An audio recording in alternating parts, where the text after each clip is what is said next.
থাকিল আমাৰ আউটৰ পিটিছি তেখেতৰ হ'ল ভোটটো দি না আউটৰ পিটিছি 25জন গাঁও তেখেতৰ মানে মলম বাবুল দি তাৰমানে আমাৰ 25জন গাঁৱৰ পৰা আমাক সহায় দিব বা আমাক আশীৰ্বাদ দিবৰ কাৰণে তেখেতৰ হাজিৰ बे थांनाय 15 बोसोराव बिथाङा जिहेतु रायजोनि जानानै खामानि मावनो हायाखै जायनि थाखाय दिनै रायजो राजा बिथांमोना सोलायनायखौ हास्थायनानै दिनै मोनसे गोदान लामा बा गोदान बिजाथि बिथांमोना हास्थायदों आरो बे बिजाथियानो जाबाय जोंनि इउपिपिएल बिजेपि आरो एजिपिजों जथायै दैथायजानाय बिजाथि बा जोंनि ट्रेक्टरनि बिजाथि दा बयबो जों जेराव जेराव हाबदों रायजो राजा बिथांमोना बेखौनो बुंबाय थादों जे जोंनो बिबाराव जोंनो सोलायनाय नांगौ माने 28 नं गसाइगाव समस्तिनिफ्राय बिथांमोना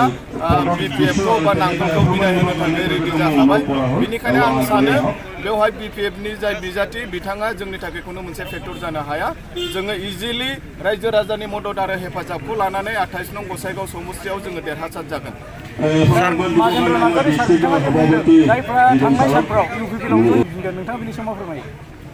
बिथांनिसो खोथा खिन्थु जोङो जेरावनोखि फिल्डआव बेरायनानै मोनदों जे दिनै बिपिएफआ जेरैबायदि माने थांनाय 2020 सनाव बिटिसिनिफ्राय माने बिदाय जाबाय थिग बेबादिनो बे खेबावबो बे विधानसभा इलेक्सनावबो बिथांमोना जे 12था समस्तियाव कब्जा खालामदोंमोन बे 12था समस्तिनिफ्राय बिथांमोना बिदाय जानो थांगासिनो दङ माने रायजोआ बिथांमोनखौ बिदाय होसिगोन जोंनि 28 नं गसाइगाव समस्तियाव खमसे खम 1,86,000 भटार्स दङ हयथ' 78% पोल जानो हागौ around 140-43 lakhs माने 1,40,000 पोल जानो हागौ बिनि गेजेराव जोंहा फोथायनाय दं बे बाराव जिहेतु बेबायदि स्ट्रं केन्डिडेट गैया जायनि थाखाय जोंहा 80,000निफ्रायबो बारा भट मोननानै जोङो बे बाराव इजिलि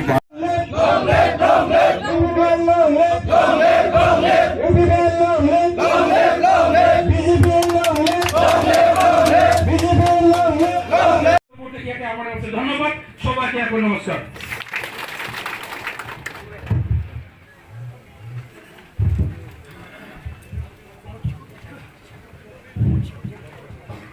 অফিসৰ উদ্বোধনী কাৰ্যসূচীত উপস্থিত হ'ব পৰা আমাৰ গোসাইগাঁও জিলা ইউপিপিএল দলৰ সন্মানীয় সভাপতি জোৰণ বসুমতাৰী ডাঙৰীয়া আৰু এইখন উদ্বোধনী সভাতে উপস্থিত হ'ব পৰা আমাৰ জুমদাৰ সমষ্টিৰ MCLA তথা আমাৰ BTC EM